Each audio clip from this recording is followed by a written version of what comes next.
technology sometimes. Welcome everybody. Sanamukela. La khona sizoba sikhuluma ibhizinisi ngesizulu. Sizochaza ibhizinisi laka Forever ukuthi lisebenza kanjani ngolimi lasekhaya. Okay, ngiyabonga kakhulu nokubonga ukuthi manje it is normal. Solise kakhulu kulokho. So bakwethu ke igama lami ngoRaymond Sogodi, omunye wamabhizinisi owner kubhizinisi elihle ibhizinisi laka Forever. Sizobonisana ngalo namuhla. Ibhizinisi lakhona uphila khona emzimbeni uphinde futhi uphile nasephaketheni. Kusho ukuthi masiqeda le nkulumo yethu yanamuhla kumele ube ubona ibhizinisi elingakuphilisa emzimbeni wakho liphinde futhi likuphilise nasephaketheni uyenze nemali. So ibhizinisi elinjalo ukuthi uthi ngesikhathi uyakha ibhizinisi kuyenza imali kanti uphinde futhi uphile nasephaketheni. So siyesibuza umbuzo ukuthi yini ebalekile empilweni yakho ufuna ukuyifezekisa, ufuna ukubonisa ibhizinisi lethu ukuthi ngakulekelela kanjani ukuthi uze ufike lapho ufisa ukufika khona ngempilo yakho. So ibhizinisi lokusiza abantu bafezekise amaphupho babo kungakhathalekile ukuthi likhulu or lincane kangakanani. Njengo Forever Southern Africa, njengoba Forever sabalela umhlaba wonke kumazwe 140 emhlabeni jikelele. La eSADC sithi thina ngeslogan sethu or ngesisho sethu sithi isiteam ehamba nephupho, isiteam eyodwa ehamba ngephupho lilodwa, ihamba ngomgomo owodwa, so Forever yedwa. Sisebenza ngokubambisana nokuthi silekelelane loyo naloyo akhona ukufezekisa impilo yephupho lakhe. So angeke uze uhluleke ngoba uzosebenzisana nabozakwenu abafuna ukukusiza ukuthi ufezekise iphupho lakho ngesikhathi nabo bafezekisa awabo amaphupho. Ibhizinisi lothando, ibhizinisi lokubambisana. So kungakho sihlala sibuza ukuthi yini ebalekile empilweni yakho ufuna kuyifezekisa. Ufuna ukuyifezekisa sikubonise ukuthi na ngakulekelela kanjani ibhizinisi lethu ukufezekisa lelo phupho lakho. Kungakhathalekile ukuthi imali, imoto, ukushayela imoto ezinhle, ufundisa abantwana, kuba nemizi emihle emhlabeni jikelele, or just ukuhamba umhlaba, or just ukuhlonishwa nokubona ukuthi uyasebenza urecognizwe ngaloko okwenzayo ngokuyikhandla kwakho, uhlonishwe ngokuthi kubonakala ukuthi bayakubona abantu, bakukhwebele izandla, bakukhuthaze ukuthi hawu uyasebenza, siyabona ukomeliswe nala ufanelwe umkomelo khona. Le bhizinisi lasungula ngo-1978 ubaba obizwa Rexmond sewandlula emhlabeni yena kwamanje, kodwa-ke usishiyele ifa lebhizinisi lokuthi nathi siqhubeke sifezekisa wethu amaphupho wethu ngalo, sisiza abanye, sibavula amehlo ukuthi nabo bazosijoyina kulo mkhankaso wokusizana ukuthi lo nalo yaphumelele afezekise impilo yephupho lakhe, aphile impilo yephupho lakhe kuze akwazi ukuthi abe nentokozo, aphile impilo enentokozo nokuneliseka. So kwamanje umphathi umntwanakhe uGregmon yibo la esithombeni, uRex umkhulu ososishile emhlabeni, umntwanakhe uGreg ophethe njengamanje. So yasungulwa eAmerica, eScottsdale, Arizona. Inamaplazi lakhona kitshala inhlaba bakwethu. I-main ingredient shothi isithako esikhulu esisetshenziswa ekwakheni lama product aka Forever, isithako sesihlahla senhlaba ebizwa Barbadensis miller, ngoba inhlaba ziningi emhlabeni jikelele kodwa ezine imisoqo yezakhamzimba nekuphilisa umzimba ehamba phambili ngokuvelele ile ibizwa ngokuthi yi-Alu Barbadensis miller. Njengoba sengishilo ukuthi le business lisabalala ama-product wethu asasabalalisa kumazwe angale ko-140. So ayinazo ikweleti Forever, i-ownwa umndeni, is privately owned. So iy'nqumo zikhathwa ngokushesha ngoba kuconsultwa abantu abaningi. Njengoba ngithi yasungulwa ngo-78 na-47 yikhona ishintsha impilo zabantu. La kuzwekazi lase-Afrika-ke ina-30 years ikhona ngoba yasungulwa ngo-1995. So isena-30 years ikhona, iqale khona la ezweni lakithi lase-South Africa, yasabalala u-Afrika wonkana njengoba sesikhuluma semazweni amaningi yala e-Afrika. Umphathi wayo manje njengoba ngishilo njengo-CEO Gregmon ozalwa wuyo umsunguli wayo sewandlula emhlabeni uRexmond. Kanti umphathi oyiranayo ikampani upresident uAiden O'Hare ubuya ngaselengilandi kodwa uzize khona ngase-America e-Arizona la i-head office ya-Forever ikhona. Kanti uGary Breinholt yena uphethe ngapha ehlangothini lazokuthengisa nazobuchwepheshe, uye ophethe sales and technology. Kanti izwekazi lase-Afrika liphethwe lensizwa ekuthiwa uJean Baptiste Amichia, insizwa esuka laphana ezweni lase Cote d'Ivoire or ebelibizwa ngase-Ivory Coast kudala, manje libizwa nga-Cote d'Ivoire, uyophethe i-Afrika yonkana. So abaphathi bethu-ke emhlabeni jikelele lawa, la ekhaya sinale ntokazi yesimomondiya-ke ekuthiwa uMama Dia Onumdumela, yiyo-ke ephethe la ekhaya ezwekazini lase-Afrika ngasenzansi. La khona kungamazwe South Africa, Namibia, Eswatini, Lesotho, Botswana, Mozambique, Zimbabwe ne-Angola. Yiyo le ntokazi esiphethe eze ngoshintsho lesimanga bakwethu eliyenze ukuthi ibhizinisi lethu likhule ngesivinini esinye sisimanga.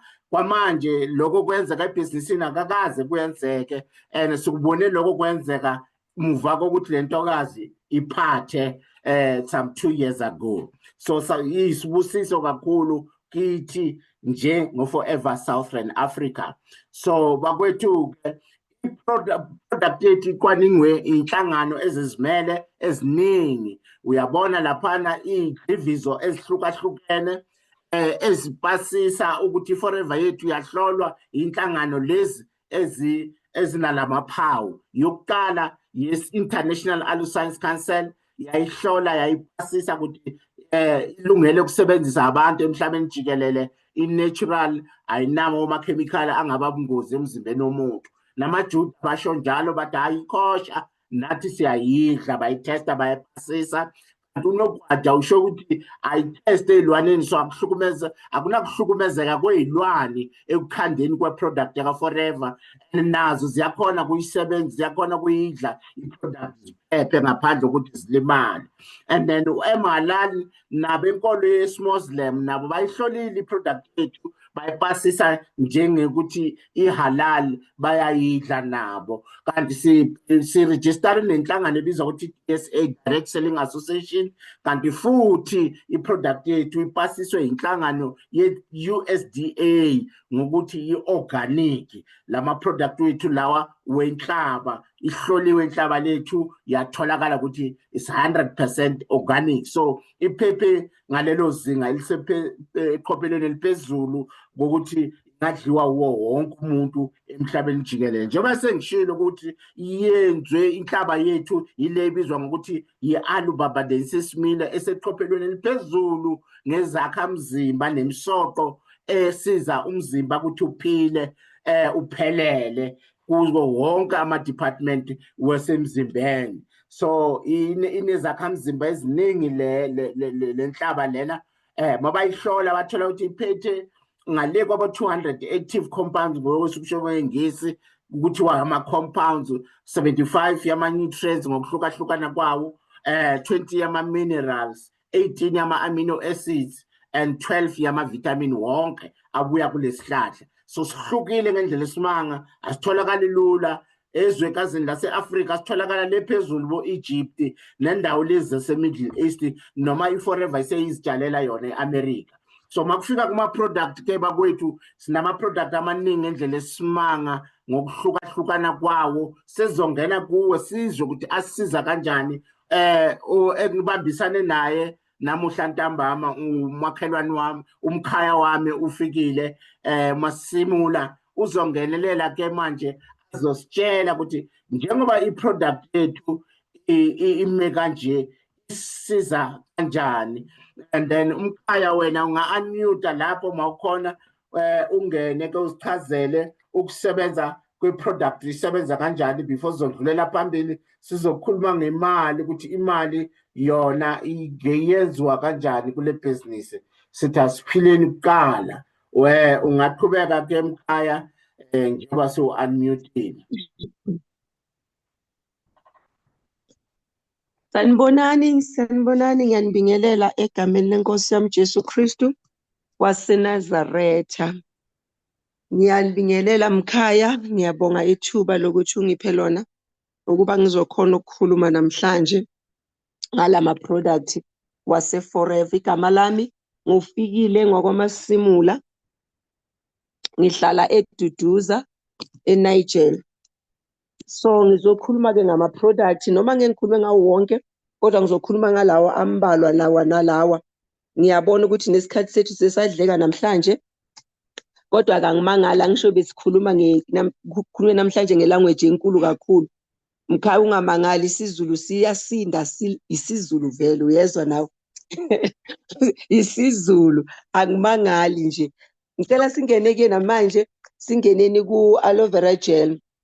Ngicela sizokhuluma ngayo aloe vera gel ngoba siqala ngayo kuqala every day. Siqala nge-aloe, umakoya wethu. U-aloe vera gel ke i-aloe ehlanganiswe i-aloe yinhlaba ehlanganisiwe eyi-special, bayibiza i-Barbadensis miller, iyi-special yenhlaba leyo esetshenzisiwe ukuze kuzokwenzeka le Forever, le aloe vera gel. So isiza kuphi-ke?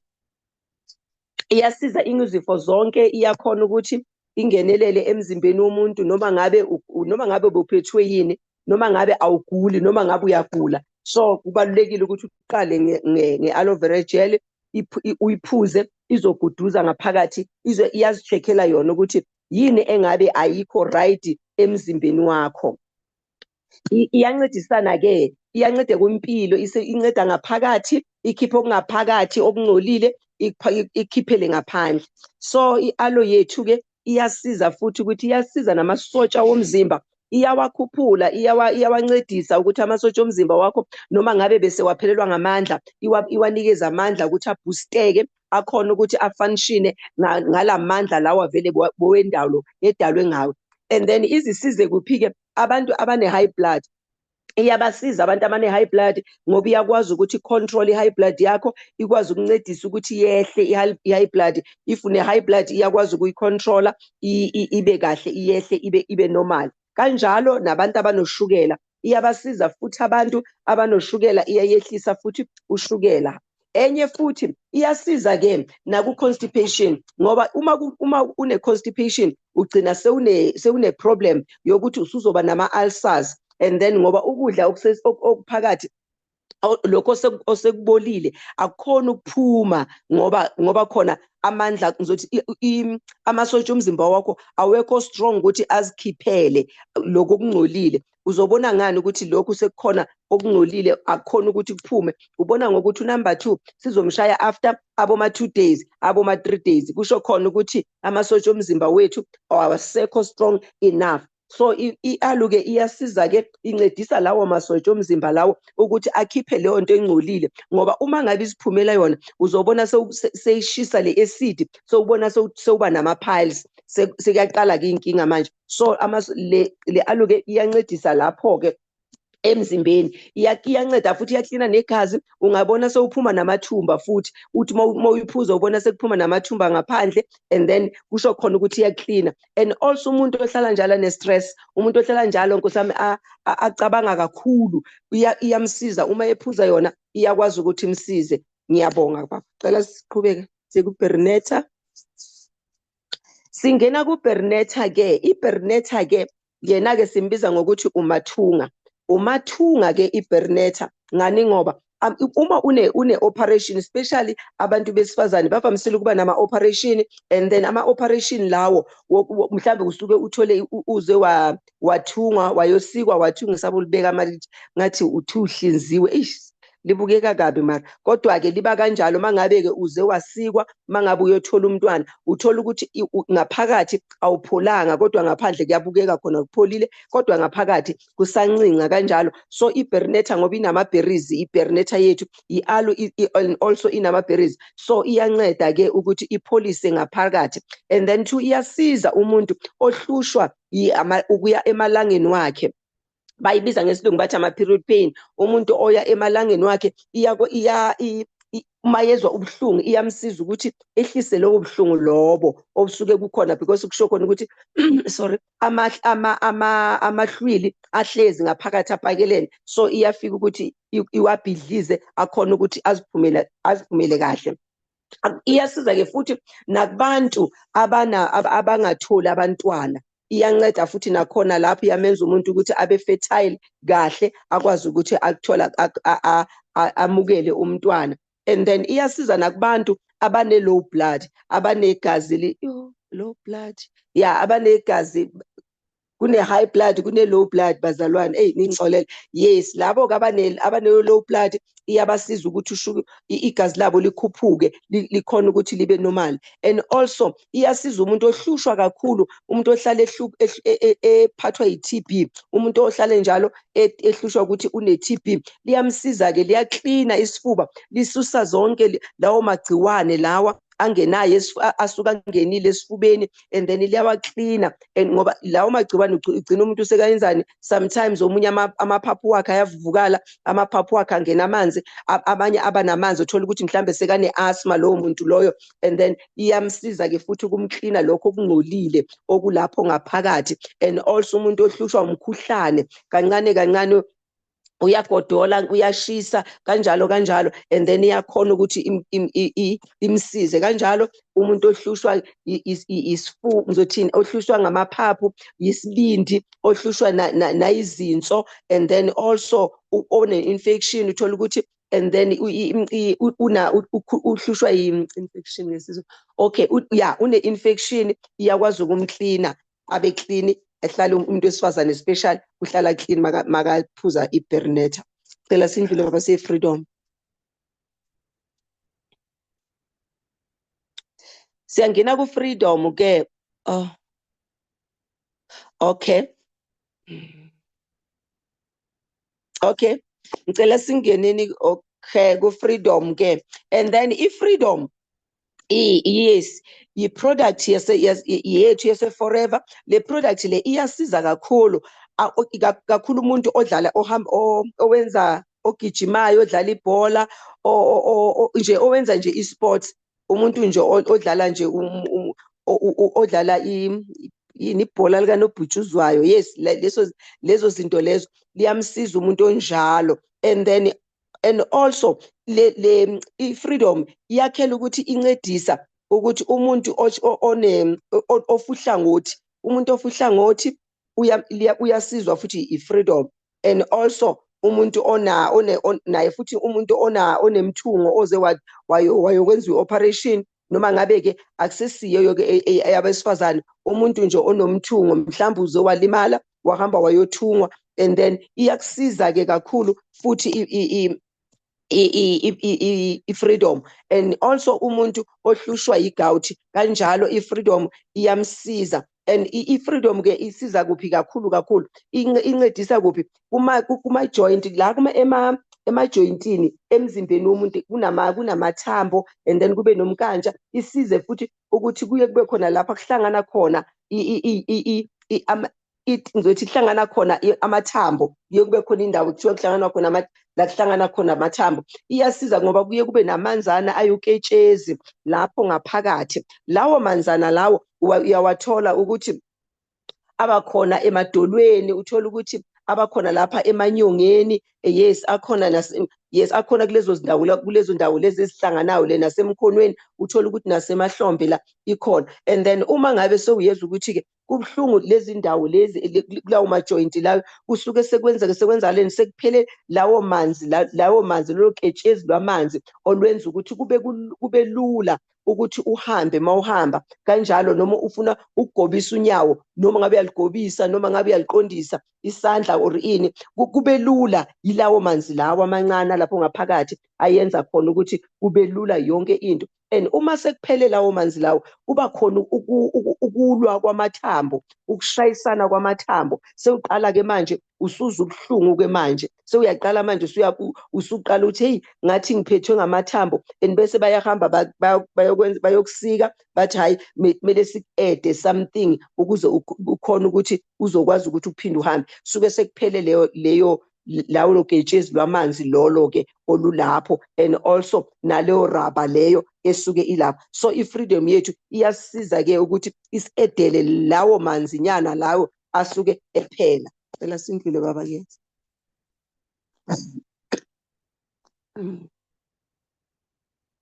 Okay, okay, sesingena ku-ethics C. I-ethics yethu ke i-product yethu, and then i-ethics i-fish kahle kahle ngamafutha we-fish ethile ebalulekile esiza kakhulu, and leyo fish leyo i-fish ehlakaniphile kakhulu. So uma ngabe usebenzisa le omega, and also njengoba bengishilo ukuthi emathanjeni lo ketshezi lwamanzi lolo lulana nje luyaphela, and then ludinga yona le ethics.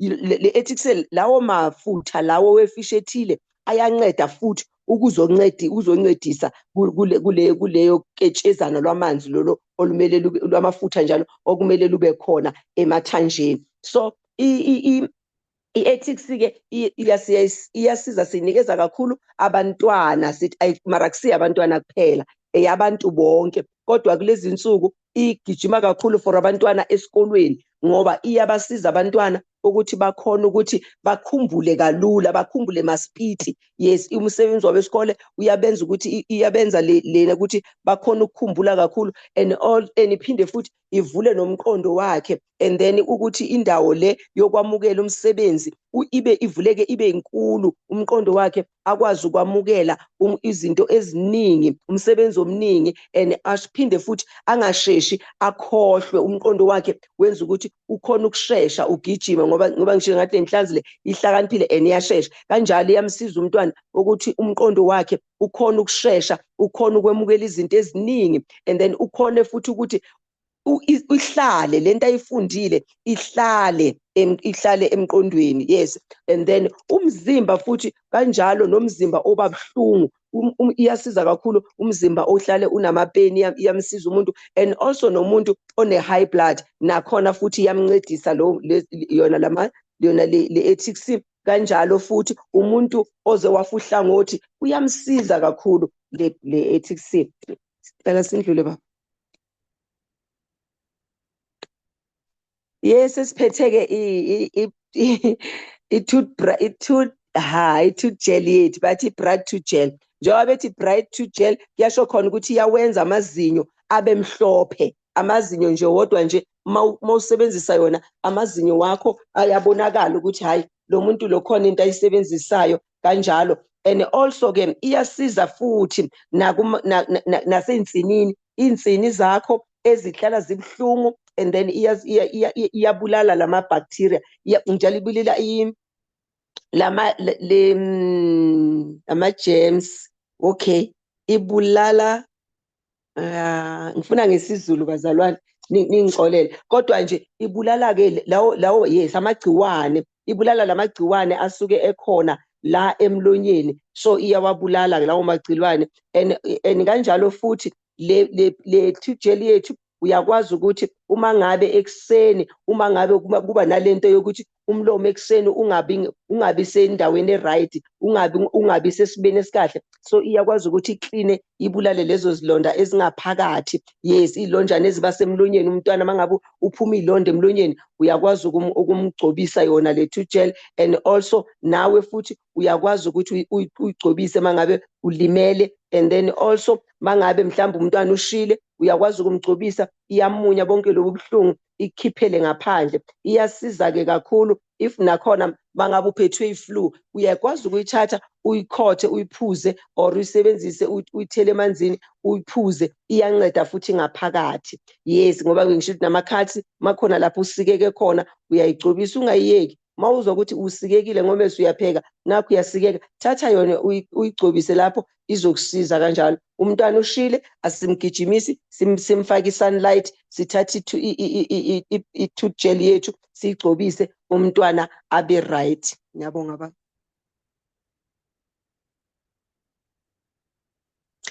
Sesingena-ke etiyeni, nayo i-blossom tea. I-blossom tea umakoya wethu-ke lo i-blossom tea. I-blossom tea itiya lethu elisiza kakhulu. And niyabona kulineyithako eziningi ezikhona lapha ya, lincane lona mawulibhekile kodwa nje ngaphakathi linonile ngoba linawo wonke umsoco, kunomsoco omningi ohlanganisiwe kule blossom tea yethu. So ibalulekile ukuthi umuntu akhona ukuthi hlala abanayo. Iyaklina ke umzimba ke iblossom tea, iyakhipha amanzi, iyadonsa amanzi angekho right emzimbeni, ahlele emzimbeni, iyakwazi ukwakhipha, iwakhiphele ngaphandle. Inyawo ezivuvukalayo uyakwazi ukuthi uphuze yona and then amanzi wehle emzimbeni. Yes, kanjalo futhi umuntu ozizwa njalo ukuthi ukhathele, uhlala khathele, iyakhona ukuthi uziphuzele yona masuyolala, ulala kamnandi, uvuke umzimba wakho ukahle, ungasebuzwa ubuhlungu, ungasakhathele the way bowukhathele ngakhona. And kanjalo futhi kukhona ke izifo ezibakhona, uthola ukuthi umuntu unenkinga emaphashini, amaphaphu wakhe yes anamanzi, and then kanjalo futhi mawuphuza yona iyadraina lawo manzi emaphaphini aphumele ngaphandle. And then iyakwazi ke futhi ukuthi nomuntu ohlushwa amalanga wakhe, umuntu wesifazane ohlushwa ngama-period pain, uyayiphuza yona, iyakwazi ukuthi imkline and then amalanga wakhe abuyele azoba normal, angene kahle emalangeni ezinjengoba wonke abantu besifazane bayakhona ukuthi bangene amalanga lawo ayi-few. And then iyasiza nama-Tipex wakhona uyakwazi ukuwathatha uwafake emanzini ashisayo and then usokhe inyawo zakho, still nakhona iyamunya le masuqeda ukuliphuza i-Tipex lakho, musukulahla libeke libe ngusidumo, uzothi uma uzwa inyawo zishisa thatha ufake emanzini and then ukhona ukuthi lawo manzi lawa warm azodonsa lobu buhlungu obuba lapho ngaphansi. So ngiyayithanda ke iblossom tea. Ngiyabonga kakhulu, nibe nosuku oluhle.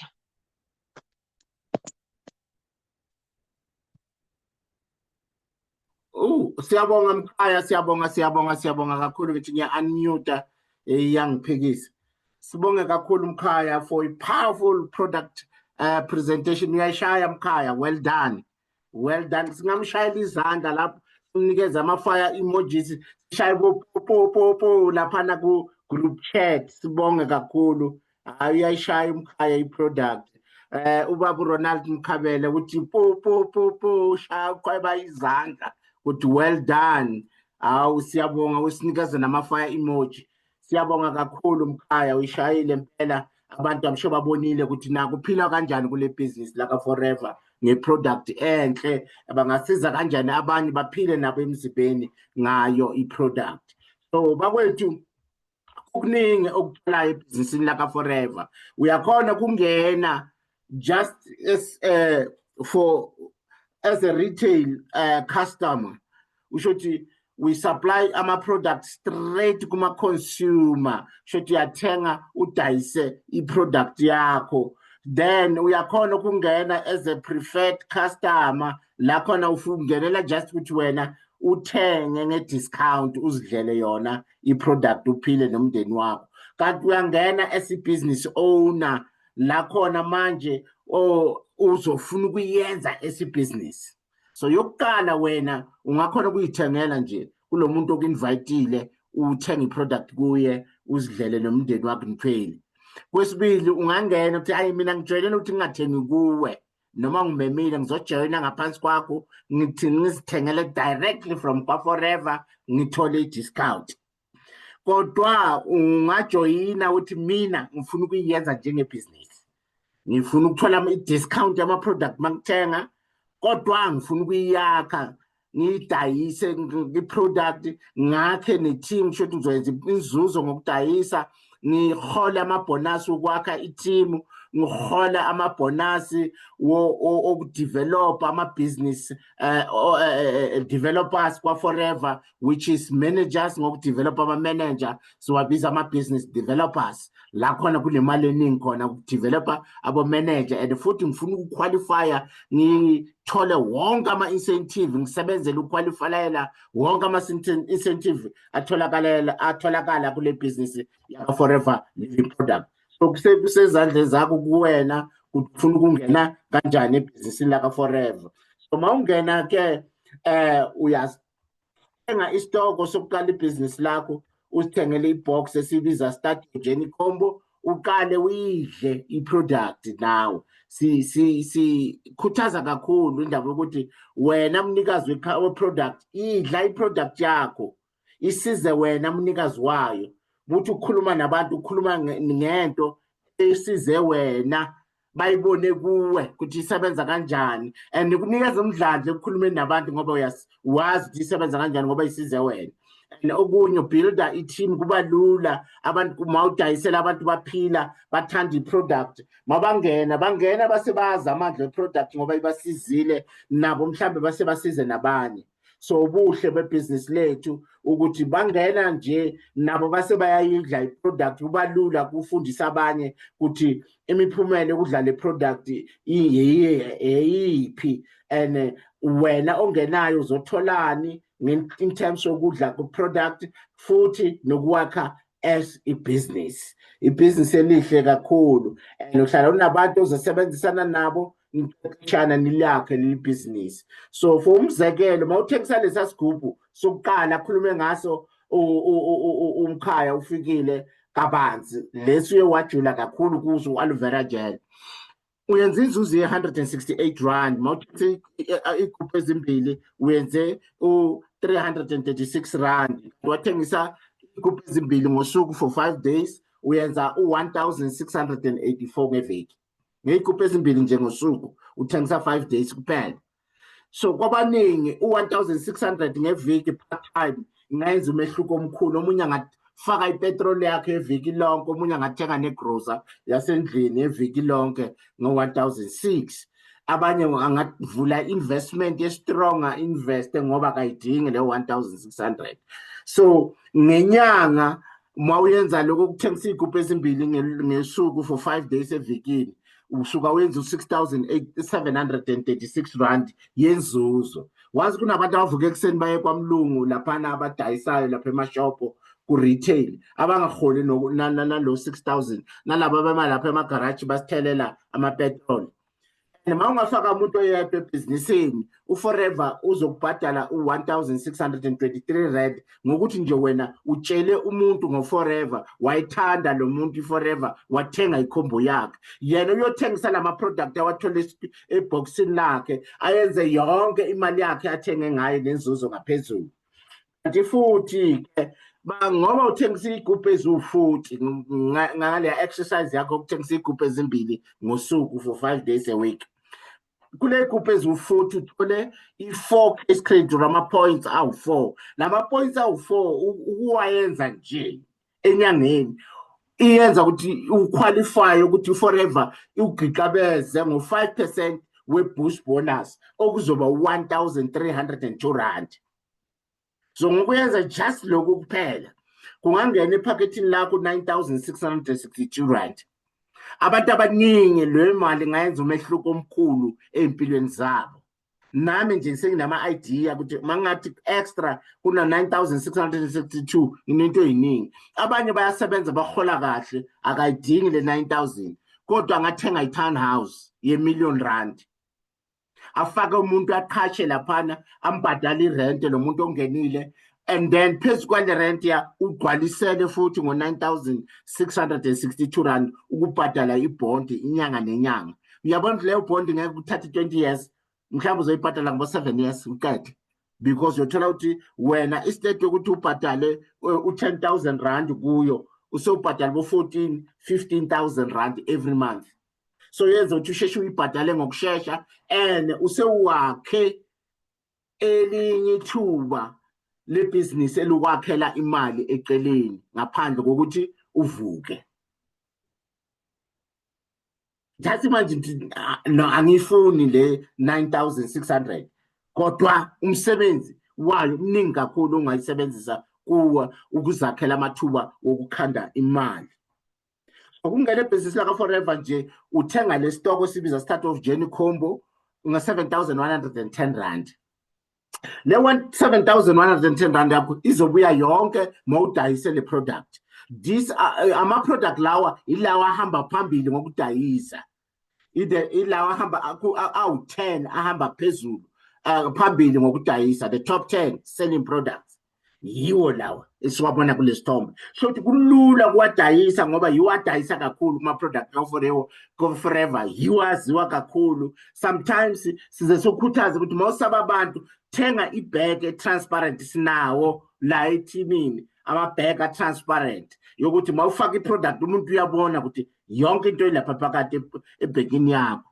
So umuntu usithi uhamba nayo uyiphethe ngesandla, ungakhulumi namuntu, uzophendula imibuzo yalaba abakumisayo, ucheke ukuthi bangakanani abazohamba bakumisa, uyiphethe leyo yenza lokhu, iphethe leyo yenza lokhu, iyimalini konje le. Bayazi product, bayayisebenzisa already, bebafuna umuntu abazohlangana naye ayiphethe, bayayibona ku social media abantu baxoxa ngayo, bayayifuna i-article, abantwana bayabhala njengamanje. Abanye abantu bahloshwa amazinyo, abanye bagulela imindeni, abanye kugula bona, abanye banama-condition ahlukahlukene, bayayifuna i-product ka-Forever. It is in high demand. Ise-listini yabantu abaningi eqophelweni eliphezulu, ifunwa ngapha nangapha, bayayicinga ngapha nangapha, abantu bayifuna. So ngokuthenga lelo box ungene ebhizinisini uthole i-5% discount kulama-product sheet owadayisa, kuya yonke u-7,110 wakho ano-5% wenzuzo ngaphezulu. Kodwa kusuka lapho kuya phambili, nesitoko uzohamba uyosithenga futhi usewuyenza 30% wenzuzo kusitoko nesitoko osithengayo usidayise.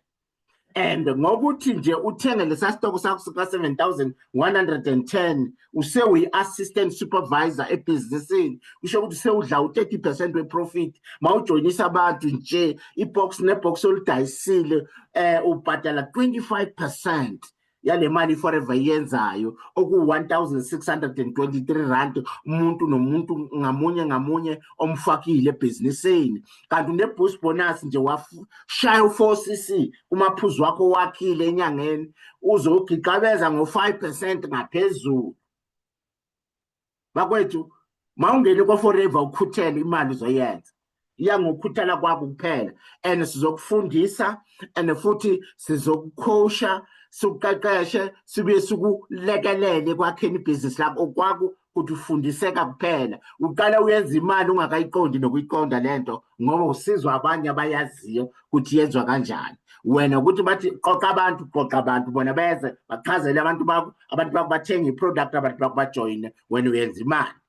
Kodwa usiza abanye abantu abasebayaziyo ukuthi isebenza kanjani, wena ungakayiqondi nokuyiqonda ukuthi isebenza kanjani. Ngokwakho sithi attend ama-meeting, ungayiphezi, attenda, ungavilaphi ku-attenda ngoba uzofunda, uzokhuthazeka, futhi amaphupho wakho azokhula. Ngoba mhlawumbe uzawuphupha ukuthi ngifuna i-20,000 nje kuphela, uzothola ukuthi kuka-Forever kunabantu abahola 100,000 ngenyanga, kunomuntu ohola 200,000, ukhona ohola u-500,000 ngenyanga.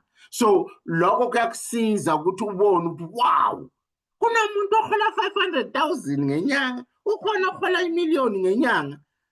Yo, kanti bengiphupha kancane kangaka. Then ayakhula amaphupho mawubona abantu abafinyelela ezinto ezinkulu lezi bewungaphuphi ukuthi wena zingayenzeka. So kukusiza lokho uku-attenda ukuthi ufunda kubantu abasebayihambile indlela, nokuthi uyakhuthazeka, uzwa iy'tori zabantu abahlukahlukene nalaba abuya khona. Abanye babuye ebunzimeni ebudlula la wena ukhona kwamanje. So ubaphumelele, iyakutshela ukuthi mababuya kulo mzima babuya kuwo base baphila le mpilo abayiphila manje, kusho ukuthi nami ngizophumelela. So yikho sikuhlala sikukhuthaza ukuthi attenda, ungaphezi, kuzokusiza ukhule ngokushesha uphumelele. Ngokuhlanganisa nje amaphuzu awu-10 ngenyanga, njengathi ungena ufaka abantu abawu-4, umuntu ngamunye nangamunye ongenile athenga lela box lesadojeni wenze 2 points. So maku-2 point wakho nabanye abantu abawu-4, yi-8 yalabantu abawu-4, u-10 uhlangene,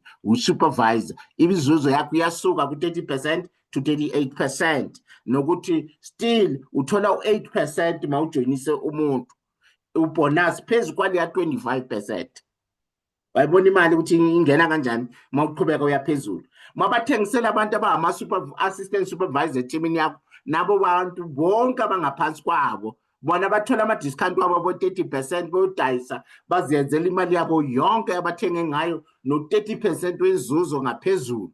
Kodwa nawo i-Forever kugigabeza ngo-3% yokuthi labantu balethile wabafundisa le business kule mali engizoyenza ngokubathengisela bekumele ngiyobhadala bo SABC ngipapashe lapha ngithi kupapasha ngiadvertise ngesingisi kuthiwa ku-advisor ukudayisa.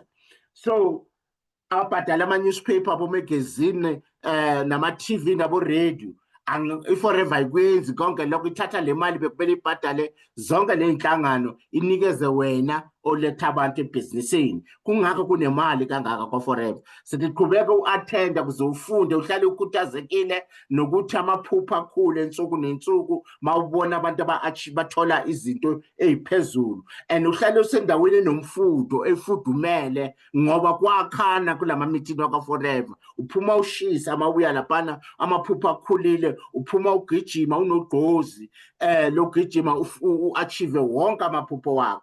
So okunye qhubeka ufaka abantu inyanga nenyanga, abantu ababili kuya phezulu njalo ngenyanga. Focusa ekusizeni abanye nabafike ku level yakho ka supervisor. Wasiza abathathu nje u30 points lo wonke eyenze i-team yakho. Na uphinda futhi enyangeni yesibili ufike ku60 points nge2 months. Lokho kuzokufaka kwa assistant manager. U-assistant manager uyenza 43% we-profit. Bakwethu u-assistant supervisor ayenza 168 rand we-profit ngalesa sigubhu esiyelo, 168 rand. Kusho ukuthi phela usupervisor uyenza more than ilona 190 rand we-profit. U-assistant manager uyenza 200 rand we-profit kuso lesa sigubhu. Uyabona ukuthi imali ikhona. Mawundlulela le kwa-manager is 48% profit. Same sigubhu uyenza ngaphezu kwa-240 umanager. So ungahlali endaweni e1, lwela kungena, ulwele ukufaka abantu at least ababili kuya phezulu njalo ngenyanga, ubasize bebe usupervisor, ubasize baye kwa-assistant manager. U-assistant manager nje oziyenzela boma 40 case credit or 40 points ngenyanga uyakhona ku-average boma 18, 19 to 20,000 rand ngenyanga, oyenza amaphuzu angaphezu kwa-40 kuya phezulu. Wahlanganisa 120 nje ube yi-manager njengoba sengishilo ukuthi iprofit yakho u48%, kodwa ke uthola namanye ama-percentage awu masaphelele wonke awu6 kunalo 48%, kusano 18% wokujoyinisa, kusano 25% wokujoyinisa, kusano 5% ukuthi bakubhadala ngokuba uzale bo-assistant manager eteamini yakho, unabo 10% yokubhadala ngokuthi wazala usupervisor eteamini yakho, unabo 13% obhadala ngokuthi uzale bo-assistant supervisor abaphumelelayo eteamini yakho. Ukwakho qhubeka u-attende ama-meeting, qhubeka uyenza lo 4cc lo, kodwa mawudla i-product uyidayisa ujoyinisa i4cc lo ngeke uyicabange nokuyicabanga ngoba ihlanganisa ukudla i-product, ukuyidayisa nokujoyinisa abantu. And bakwethu wangena kwa-manager la khona iba mnandi kakhulu iForever ngoba uvuleka eminye iminyango beyingekavuleki mawusasengaphansi kwa-manager. Uzohola imali ebizwa leadership bonus waze waba umanager ngokuthi uzale abanye bomanager. Mawukwakha umuntu ongene kuwe direct umsiza afike kwa-manager bakubhadala 6% njalo ngoba bamdayisela isitoko nabantu bakhe. Mangayenza just 60 case credit or 60 points inyanga nenyanga nabantu bakhe, phezu kokuthi wena as a manager mawenze lo 60 points uhola ngale kwa-40,000 ngokuyenza 60. Akusinto eqinisekile ukuthi ma uyimanager uzohola 40,000 cha, uyithola u-40,000 ngokusebenza kwakho, wakha amaphuzu awu-60 kuya phezulu ngenyanga. So ama-manager abakha labo 60 points kuya phezulu ke bahola bo 40,000 ngenyanga.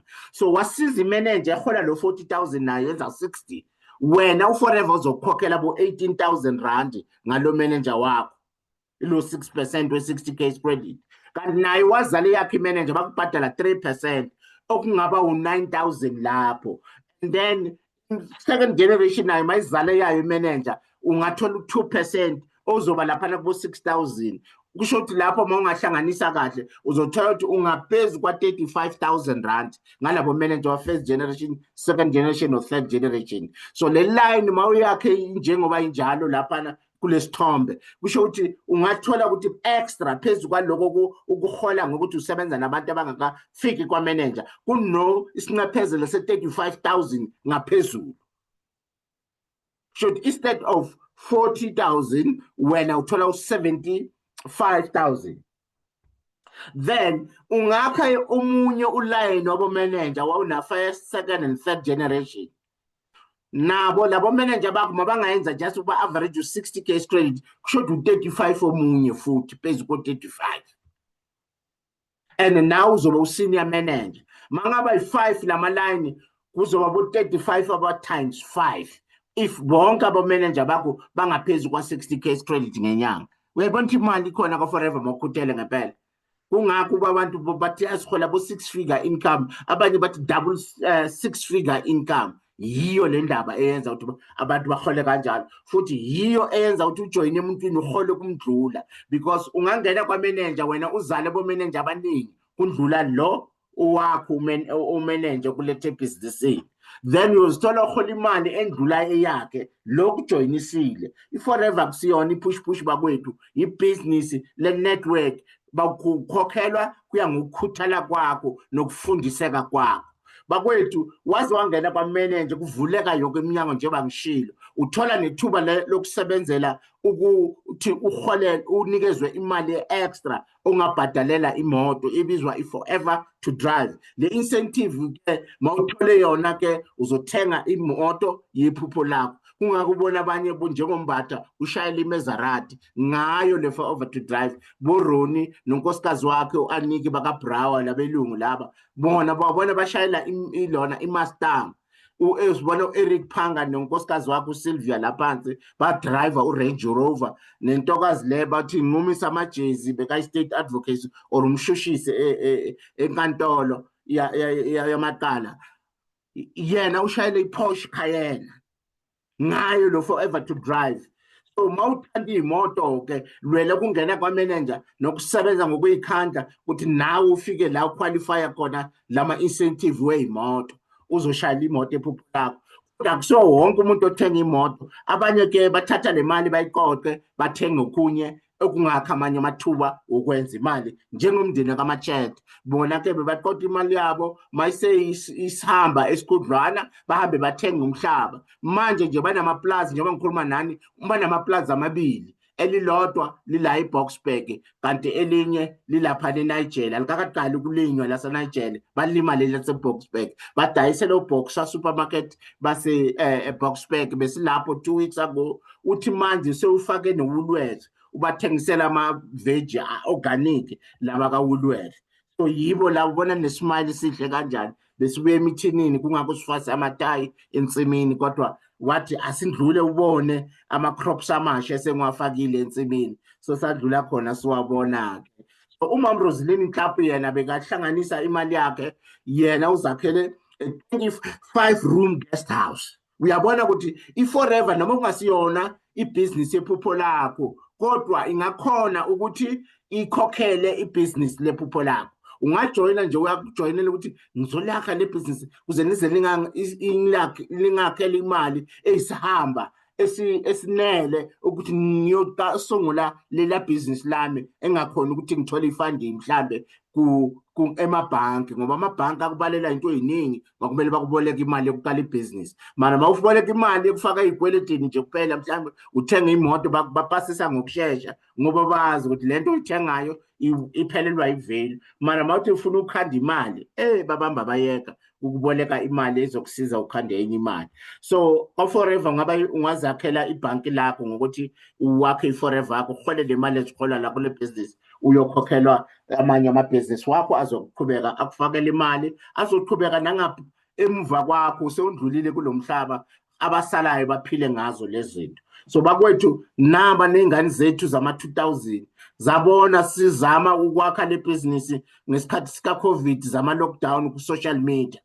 Angisho besingasahlangani ngaleso sikhathi, saphoqeleka ukukhuluma nabantu nge-social media. Le ngane zabona ukuthi hawu kanti lento iyayenzeka ku-social media, yila bajoyine khona ngobuningi, bangena bafika bagijima bona ukuthi bashayele iy'moto ezinjani. bakwethu ibhizinisi ethu lihle kakhulu, livumela wonke umuntu, alinandaba ukuthi umdala kangakanani uncane kangakanani. Lithi as long as unephupho uzimisele ukuphila impilo yephupho lakho, iza njengoba unjalo sikubonise ukuthi le bhizinisi ngakusiza kanjani ufike kulamaphupho akho. Bona lengane zishayela imoto zamaphupho wabo, ezinye zisaseyikolweni kule ithombe, zisafunda ema-university kodwa sezibamba boma 20,000, 30,000, 40,000 ngenyanga ngeyibhizinisi laka Forever. Zindlula abantu abasebenza kwamlungu full time, kodwa zona zenza le business part time ku-social media. Emini basemaklasini bayafunda, and then ntambama bafunda iy'ncwadi, ngapha bangena ku-social media bakhuluma nabantu ngo-Forever, badayisa i-product, bajoyinisa abantu. Bakwethu kunamathuba futhi ukuhamba umhlaba, ungaqualifya for Eagle Manager Retreat. I-Eagle Manager ke beyisePhuket eThailand kulonyaka ku-September kulonyaka, and then kulonyaka ozayo kuziwa la ekhaya eSouth Africa eSun City. Wonke umhlaba uzoba uthelekile ula eMzansi, so bazo-enjoy i-hospitality basemzansi. Ungasali, ngena ugijima uqualify nawe uyohlangana nabanye abayenza ibhizinisi abaseqopheleni eliphezulu ngokwenza le bhizinisi from umhlaba wonke jikelele. Uke uzo-experience ubuhle bempilo nobuhle be-South Africa, bubuhle bamahhotela la ekhaya, ubone bazokufaka amahhotela phambili kakhulu.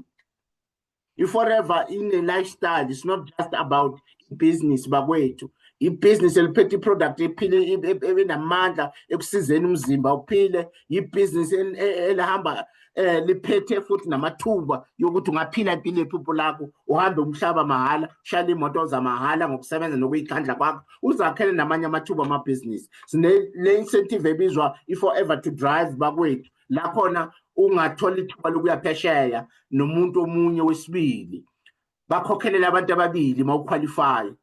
Kulonyaka lo esikuwo bekuseParis eFrance, kodwa next year bakwethu ozoyi-achieve le incentive bazokubhadalela wena nomunye umuntu niye Dubai mahhala. Uyabona la yimi nenkosikazi kulesithombe siseDubai lekuyiwa kuyo next year. Bakwethu i-Forever izokuhambisa indawo eziseqophelweni eliphezulu ngendlela esimanga. Uzobona ukuthi kahle hle uNkulunkulu usithande ngale ndlela yokuthi usibeke ezulwini. Kusezulwini la sikhona, akusinje emhlabeni kuphela. Ukungabi nemali la khona kukwenza ungazi ukuthi ukuphi. La kusezulwini bakwethu, abantu abanemali yibo abajabulela impilo, ababona namandla nothando lomdali ukuthi umdali wasibeka ezulwini. Kungakho babona baphethe imali yabo njengey'khali, nithini ngesizulu, iy'khali zemantunga yini, khona lokho nje bayigade ukuthi ingaphunyuki. Njengabelungu uyabona ukuthi imali bayigade kanjani. Banganikeza yonke ipolitiki, banikeze konke, hhayi imali, ngoba imali yenza ukuthi baphile impilo yasezulwini bala emhlabeni. Bakwethu yenza u-Forever wakho, uzenzele izulu lakho elincane la emhlabeni, izokuyenza uthokozele impilo usasela. Uzathi mawuya kuleli lesibili abakhuluma ngalo la ngale mawusewundlule emhlabeni, kube imbantsela lokho, usuke uphilile la. Yimi nenkosikazi siseDubai, shaya iqepezana le phakathi eDubai, bayibiza Burj Al Arab, lele hotel emva kwethu. Ngalesiya sikhathi angazi manje bekuyiyo i-7-star hotela la emhlabeni iyodwa nga kungekho enye. Bakwethu lifestyle le obizwele kuyona ukuthi uzobona, and futhi kune-incentive ebizwa chairman's bonus. Bakwethu wathola lena, hayi uzodela imali lana, kuthola amasheke amanye omhlaba.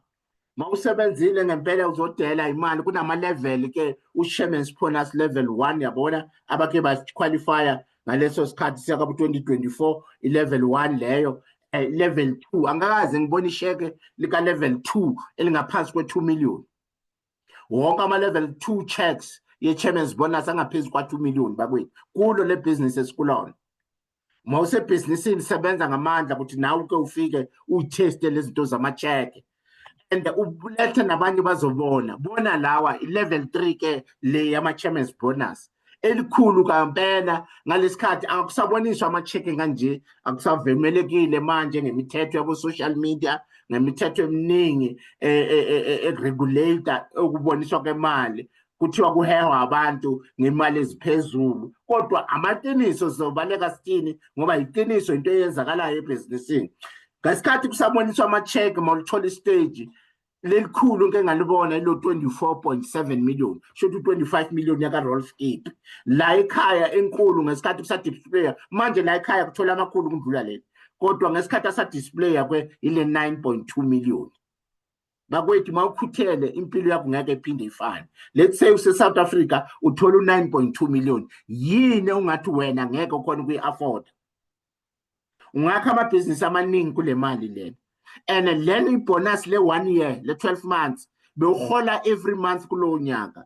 Le couple behola u-million ngenyanga kulowo nyaka ngoba basibonisa siku-managers convention ukuthi behola malini kulowo nyaka. And then ngo-April yakhona babuya nebonus leka 9 million. So mawukhuthele ngempela impilo yakho ngeke iphinde ifane. Then utholeke lamathuba okuhamba umhlaba engikhuluma ngawo, yimi lakho o-R Tambo khona la ekhaya ngesikhathi sibuye eDubai. Unkosikazi wangithatha lesithombe siflya yona le Emirates.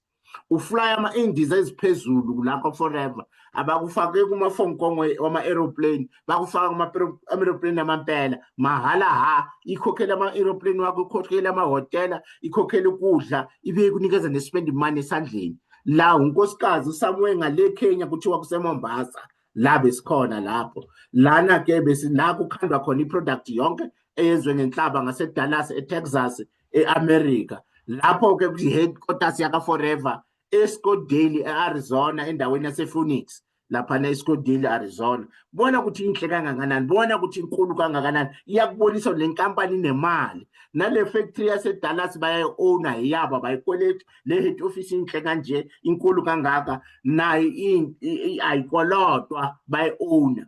Lana nonkosikazi sithatha iy'thombe kuma-airport emhlabeni jikelele. Uzasibona laphana phezulu top left sise-Singapore, lana sise-Dubai, ngapha sise-Madrid eSpain, la besise-Frankfurt eGermany, la sigqoke ikipa ezimhlophe besise-Athens eGreece, la sifake eziblue ikipa besise-Heathrow ngala e-England ngaseQueen Elizabeth. Ngapha sise-Rwanda eKigali, la phansi bottom left, la ku-middle sifaka ama-tracksuit ezimnyama, kulama-tracksuit omnyama se-Atlanta, indawo ekubizwa use-Georgia, i-state ke leso khona ngase-America. La ngifaka isigqoko sama-Mexican, sise-Mexico ngase-Cancun. I-lifestyle ezofika uyithole mawungena la ekhaya, bona ezinye indawo eziningi bo-Roma, ngase-Italy sibuya khona, California, e-USA sibuya khona, bo-Monte Carlo, ngase-Monaco, izwenya elincanyana phakathi kwase-Italy nase-France kuthiwa Monaco. Sibuya lapho kuhlala abantu iy'gwili ezibuya emhlabeni jikelele, abantu abanemali bahlala lapho. Uyabona ihhotela behlala kuyo ngase-Mexico ukuthi lihle kanjani. Bakwethu sowuhambile umhlaba, mawufuna ukuhamba umhlaba nalo ibhizinisi elizokuhambisa umhlaba udele, ubone nokuthi kuhle kanjani.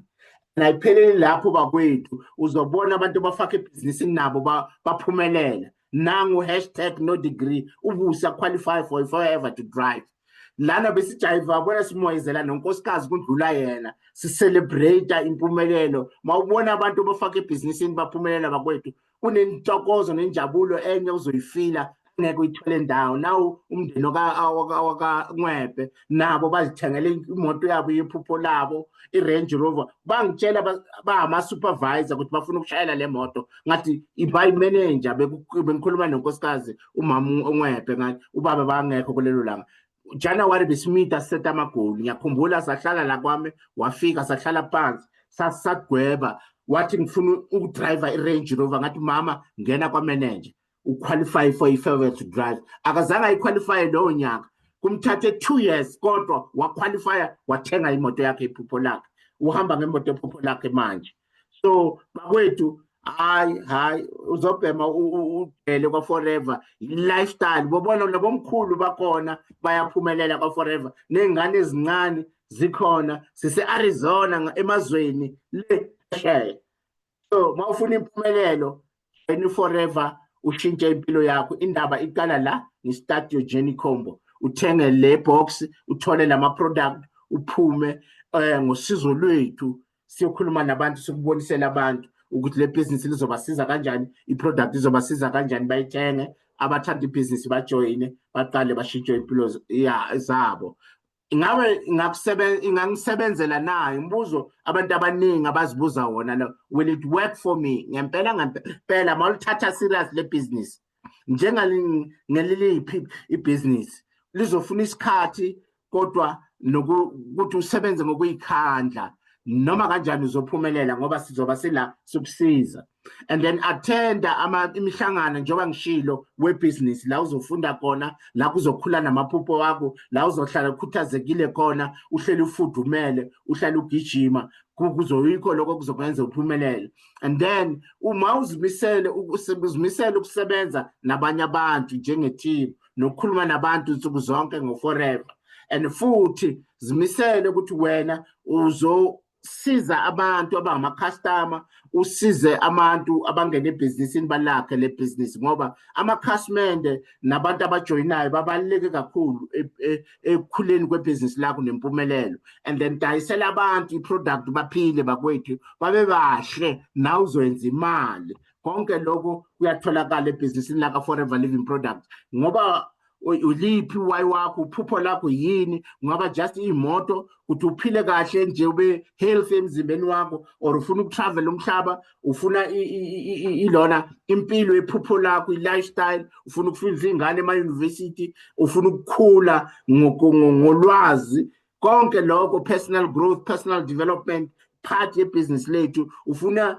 kuba omunye part ye-community, abantu abapositive, abantu abahlala bajabulile, abantu abaphuphayo, abantu abasebenza kanzima towards amaphupho wabo, abantu aba-achieve amaphupho wabo, abantu abaphila impilo yephupho labo.